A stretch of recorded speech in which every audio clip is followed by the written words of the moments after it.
우리가 함께 시편 5권 중에 두 번째 책을 함께 읽고 묵상해 가고 있습니다. 오늘도 다윗의 시 중에 하나인 시편 61편입니다. 그리고 많은 다윗의 시들 중에 또 대부분이 그러하듯이 오늘 우리가 함께 읽고 들은 다윗의 시편 61편에도 그 시작은 다윗이 하나님께 어려움 가운데, 고통 가운데 부르짖으면서 그 시를 시작하고 있습니다. 우리가 성경에서 알고 있는 다윗은, 스토리로 알고 있는 다윗은 용맹하고 지혜롭고 나름 성공했고 신앙심 좋았었던 인물이지요.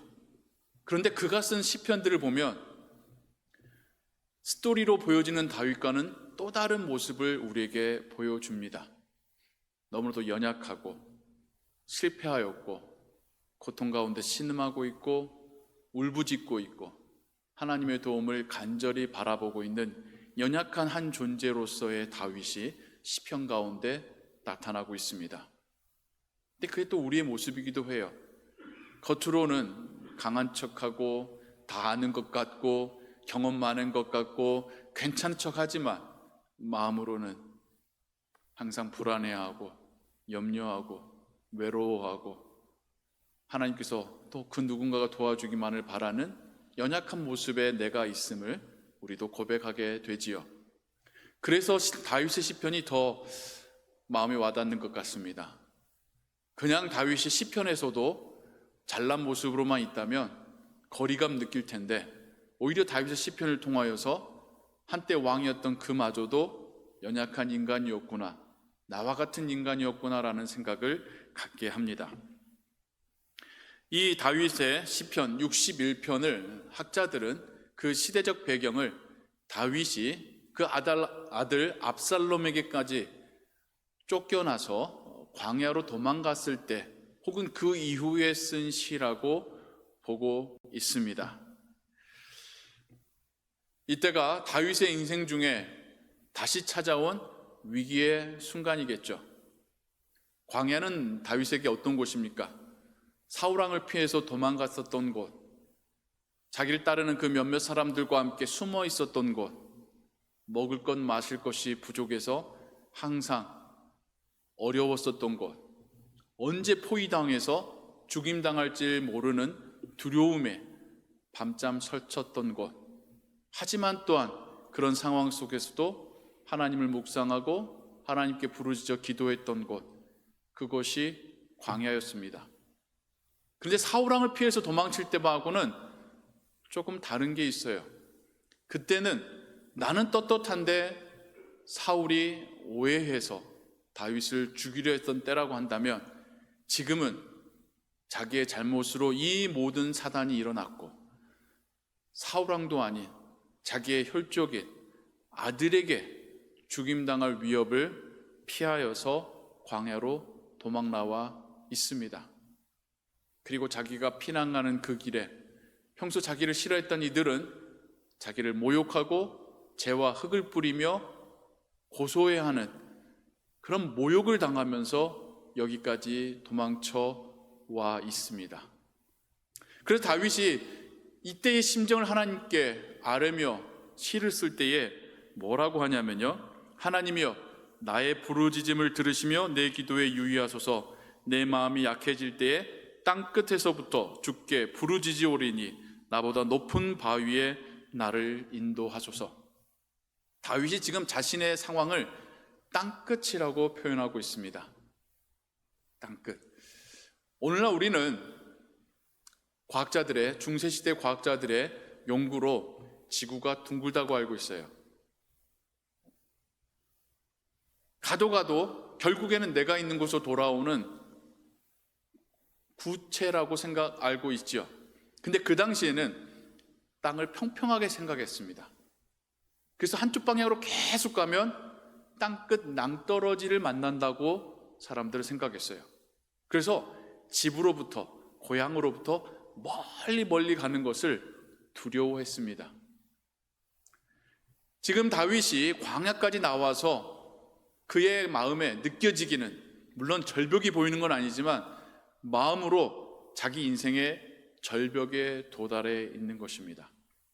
더 이상 갈 곳 없는 그 땅끝, 더 이상 소망이 없고 미래가 없고 도와줄 리 없는 그 땅끝에까지 와 있는 자신의 처지가 그렇게 느껴졌던 것입니다.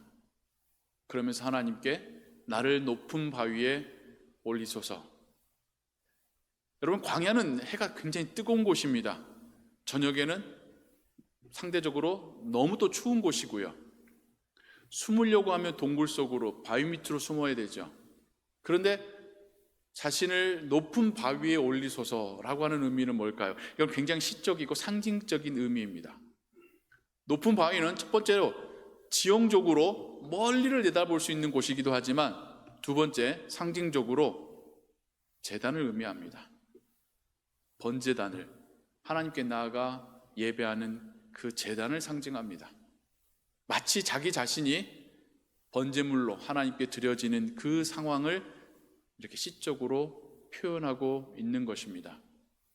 정말 내 인생의 끝까지 왔습니다. 더 이상 갈 곳도 없습니다. 이제는 죽음만이 나를 기다리고 있습니다. 나의 생명을 하나님께 드리오니 나를 받아주소서. 그런 심정으로 지금 하나님 앞에 울부짖어 기도하고 있는 것입니다. 성경에 보면 땅끝을 경험한 사람이 다윗만이 아님을 볼 수 있지요. 모세도 이집트의 왕궁에서 40년을 살다가 도망자가 되어서 미디안 광야로 도망쳐 갑니다.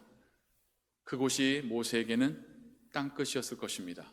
그의 모든 경력, 삶, 누려왔던 모든 것들이 끝이 나고 아무것도 없는 황량한 광야가 모세의 땅끝이었습니다.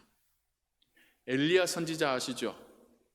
북이스라엘에 바알과 아세라를 섬기는 850명의 제사장들을 죽이고 하나님의 불과 하나님의 비를 땅에 내리게 했던 선지자입니다. 그런데도 이세벨 왕비가 엘리야 선지자를 죽이겠다고 하는 그 말을 전해 듣고 탈진하여서 두려워서 도망쳐 갑니다. 로뎀 나무 밑에 숨어 들어가서 이제 여기서 죽기를 바라는 그곳이 엘리야에게는 땅끝이었었습니다. 더 이상 살아갈 이유도 목적도 어떤 소망도 모두가 끝나버린 그 상황이 엘리야 선지자에게는 땅끝이었습니다. 신약에도 그런 사람들을 보게 되지요. 요한 사도가 반모섬에 유배되어 들어갑니다. 당시의 반모섬은 채석장이었고 거기에 죄인으로 끌려 들어가면 죽는 것 외에는 거기를 벗어날 수가 없었습니다. 살아서 나온 사람이 전례가 없던 곳이 반모섬이었습니다. 늙은 노년의 나이에 반모섬에 끌려갔으면 요한 사도도 자신의 삶이던 사도로서의 사역의 길이던 모든 것이 여기에서 끝이다라고 여겼을 것입니다. 사도 바울은요, 사도 바울이 예루살렘에서 붙잡혀서 로마로 압송되어 가지요. 로마 감옥에 갇혔을 때에 거기가 사도 바울에게는 땅끝이었을 것입니다. 본일계뿐만 아니라 초대교회 모든 성도들이 거기서 바울이 죽어 끝이 날 거라고 예측했던 것이죠. 성경의 인물들에게만이 아니라 우리에게도 땅끝에 닿은 듯한 그런 상황들과 그런 감정이 들 때가 있습니다. 심한 실패를 겪거나 혹은 육신의 건강을 잃어서 평범한 보통의 생활이 어려워졌을 때 우리는 땅끝을 경험하기도 합니다. 그런데 그렇게 대단한 일뿐만 아니라 삶이 갑자기 무료해지고 살아가야 될 목표를 잃었을 때에도 우린 거기가 땅끝입니다. 다윗 한번 생각해 보세요.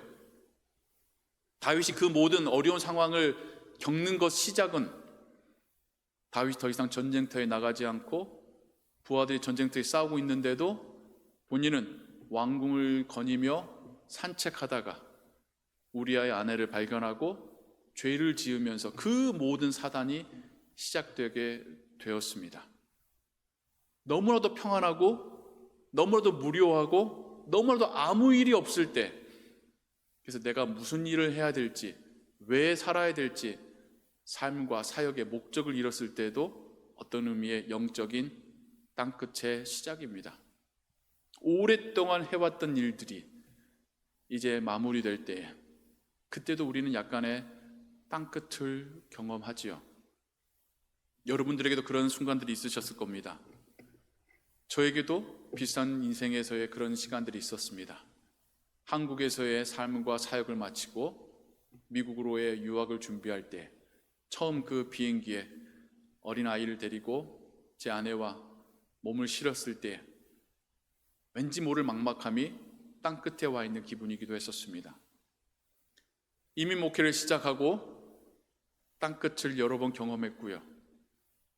특별히 약 5년 전 팬데믹이 불어닥쳐서 예배당에 함께 모일 수도 없던 그때에, 화면으로만 예배드리던 그때에, 이젠 그 화면에서도 성도들이 보이지 않고 하나둘 신앙이 식어가는 것을 볼 때에, 그 상황 속에서 내가 할 수 있는 게 뭘까라는 걸 생각하면 그때는 저도 또 한 번의 땅끝을 경험하지 않았나 싶습니다. 특별한 사건이 아니라 할지라도 가족이 아플 때에든, 또 제가 말 못할 어떤 답답함을 느낄 때에든, 그때는 저도 땅끝을 경험하고 했었습니다. 여러분들도 여러분들이 경험하신 땅끝들이 있지요. 그리고 지금 그 땅끝을 경험하고 있는 분도 있을 것이라고 생각합니다. 그런 다윗에게나 그런 우리에게나 하나님께서 이 시편을 통해서 주시는 이 메시지가 은혜 되기를 소원합니다. 땅끝에 도달한 다윗이 할 수 있는 것이라고는 하나님께 부르짖어 기도하는 것뿐이었습니다. 나의 부르짖음을 들으시옵소서. 나의 부르짖음을 들으시옵소서. 뭐 가타부타 할 말이 없습니다. 이거 누가 잘못했는지 말하기도 부끄럽습니다. 어떻게 해주십시오, 뭐 아들을 죽여주십시오, 이런 말도 하나님께 할 수가 없습니다. 그냥 하나님께 부르짖어 불쌍히 여기소서 외칠 따름이었었습니다. 그런데요, 그 땅끝에서 하나님께서 다윗에게 한 번 더 기회를 주십니다. 아히도벨이 그의 계략이 실패하여서 압살롬을 떠났다는 소식이 들립니다. 아히도벨이 어떤 사람이냐면요,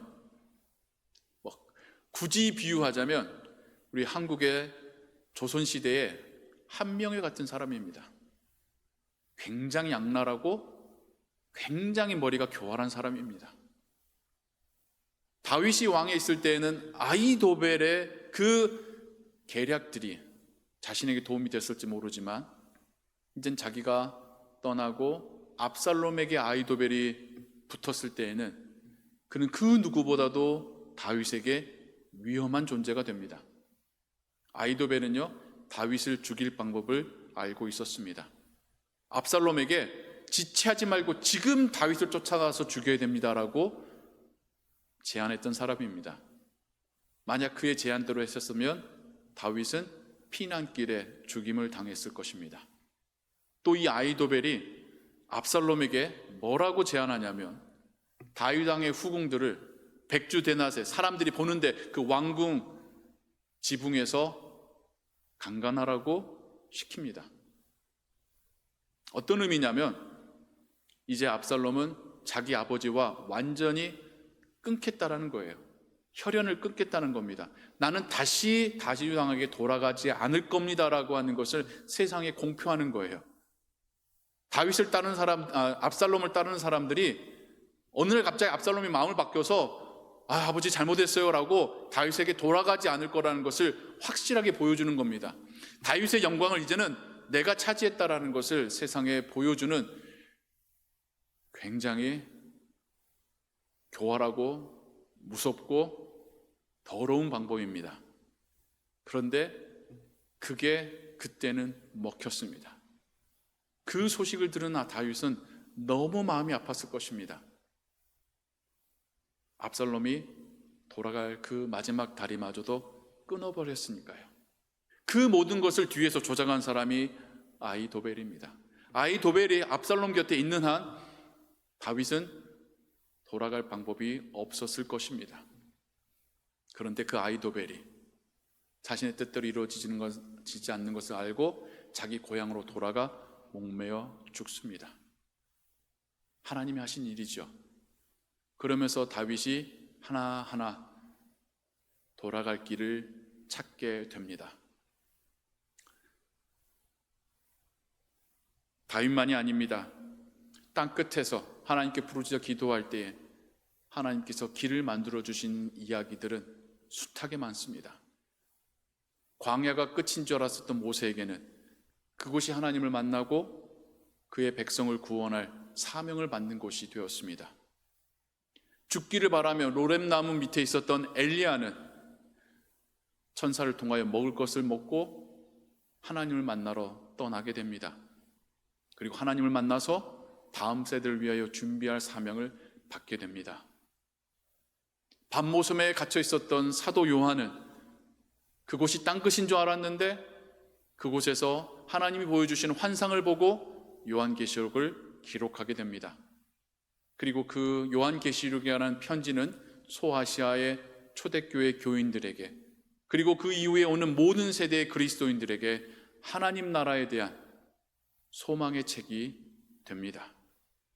사도 바울도 로마의 지하 감옥이 땅끝인 줄 알았는데 오히려 그곳에서 교회들을 향하여 목회 서신을 쓰게 되고 오네시모라는 사람을 전도하게 되고 로마의 고위 관료들에게 복음을 전하는 기회를 얻게 됩니다. 예수님에게 땅끝은 어디였을까요? 십자가죠.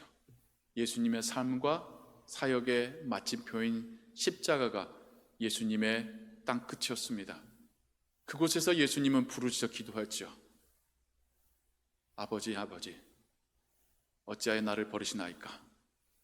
내 영혼을 아버지 손에 의탁하나이다. 하지만 그 땅끝에서 하나님은 예수님을 부활시키시고 하늘 보좌에 앉히시고 구원의 길이 되게 하셨습니다. 우리의 인생 여정도 돌아볼 건데 땅끝과 같은 그 상황 속에서 하나님 우리에게 은혜 베푸시어 살 길을 내셨음을 경험해 왔습니다.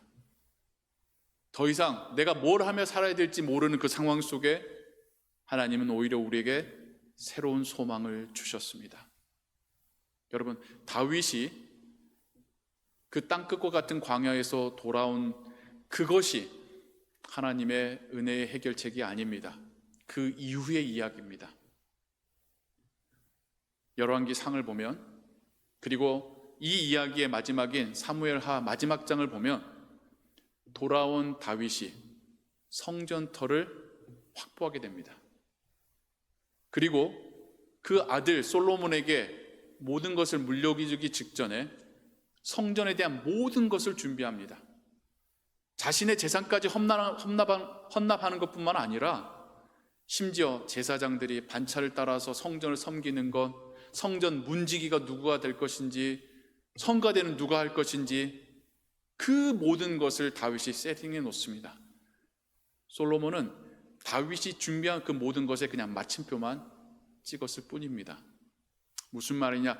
땅끝에서 돌아온 다윗은 그의 남은 여생 동안에 성전 준비하는 것에 모든 것을 쏟아붓게 되었던 것이죠. 그 땅끝에서 하나님의 성전에 대한 새로운 사명을 가지고 돌아왔던 것입니다. 그것을 이해하고 시편 61편의 후반부를 보면 다윗이 왜 이 시에 이런 말들을 적었는지를 알게 됩니다. 제가 읽어드리겠습니다. 4절부터요. 내가 영원히 주의 장막에 머물며 내가 주의 날개 아래 피하리이다. 여기서 말하는 장막은 성막을 의미하고 이후에 성전이 되지요. 주 하나님이여, 주께서 나의 서원을 들으시고 서원을 고백하고 그것을 이행하는 곳은 어디입니까? 성전이지요. 주의 이름을 경외하는 자가 얻을 기업을 내게 주셨나이다. 여기서 말하는 기업은 성전 건축입니다. 주께서 왕에게 장수하게 하사 그의 나이가 여러 대에 미치게 하시리이다. 여기서 말하는 왕은 자기가 아니에요. 자기의 후손입니다. 자기의 후손들이 성전에서 하나님을 섬기며 그 말씀에 순종할 때에 하나님께서 선지자를 통해 자기에게 주셨던 그 약속대로 자신의 후손이 영원히 이 왕위를 지키게 하실 거라는 것을 다시 한번 여기서 고백하고 있고, 그래서 이 왕은 또한 신앙적으로 영적으로 하늘의 보좌에 앉으신 예수 그리스도를 상징합니다. 그가 영원히 하나님 앞에서 거주하리니 인자와 진리를 예비하사 그를 보호하소서. 그리하시면 내가 주의 이름을 영원히 찬양하며 매일 나의 서원을 이행하리이다. 이 시편의 뒤편은 성전을 마음에 두고 하나님 앞에 고백하는 시이며, 또 하나님을 매일 예배하고 하나님 앞에서 자신이 약속한 바를 지키겠다고 하는 결단이 담겨져 있는 시입니다. 땅끝에서 돌아온 그는 인생의 새로운 사명을 발견하게 되었고, 그 마지막의 순간을 정말 하나님 앞에서 의미 있고 보람된 삶을 살게 되었습니다. 우리의 삶에 잠깐의 어려움이 다가와서 우리가 땅끝에 있는 것 같은 느낌을 가질지라도 오히려 거기서 우리가 하나님을 만나게 되고 하나님께서 주시는 새로운 사명을 붙들게 될 줄로 믿습니다. 여러분에게 지금 땅끝이 찾아왔다면 오히려 이때가 지금 하나님께 부르짖어 기도할 때이며 하나님께서 주실 새로운 사명을 붙들 때입니다. 하나님은 땅끝에 우리를 버려두지 않습니다. 땅끝은 우리에게 오히려 인생의 전환점이 되게 하시고 새로운 출발선이 되게 하십니다. 하나님은 오히려 땅끝에서 우리로 하여금 하나님의 나라를 보게 하시고 하나님이 우리 곁에 있음을 보게 하실 줄 믿습니다. 오늘 함께 말씀을 들은 우리 성도님들, 우리의 인생의 여정 가운데 간혹 혹여 어려움을 겪을 때에 그때가 하나님께 부르짖어 기도할 때이며 하나님의 나타나심과 그분이 보여주신 그 길을 발견할 때임을 깨달으시고 우리를 버리지 아니하시고 우리 곁에 계신 하나님을 신뢰하며 한 걸음 한 걸음 나아가게 되시기를 주님의 이름으로 축원합니다. 기도하겠습니다. 하나님 아버지, 진정 그렇습니다. 우리가 놓여있는 그곳이 땅끝일지라도 결코 끝이 아닙니다. 하나님께서 우리를 인도해 가시는 또 다른 출발선입니다. 하나님께서 우리에게 거룩한 사명 맡겨주시는 그곳이며 하나님의 살아계심을 보여주시는 은혜의 장소입니다. 우리의 믿음을 새롭게 세워주시고 우리의 삶의 그 목표를 우리에게 보여주시는 그런 장소이며 시간이며 기회입니다. 우리 가운데 그런 땅끝을 경험하고 있는 분이 있습니까? 하나님 찾아와 은혜 베풀어 주시고 위로하여 주시고 소망을 보여주시옵소서. 새로운 인생의 소명을 발견케 하시고 주와 함께 담대하게 걸어 나아가게 하여 주옵소서. 모든 것 주께 의지하오며 예수 그리스도의 이름으로 기도하옵나이다. 아멘.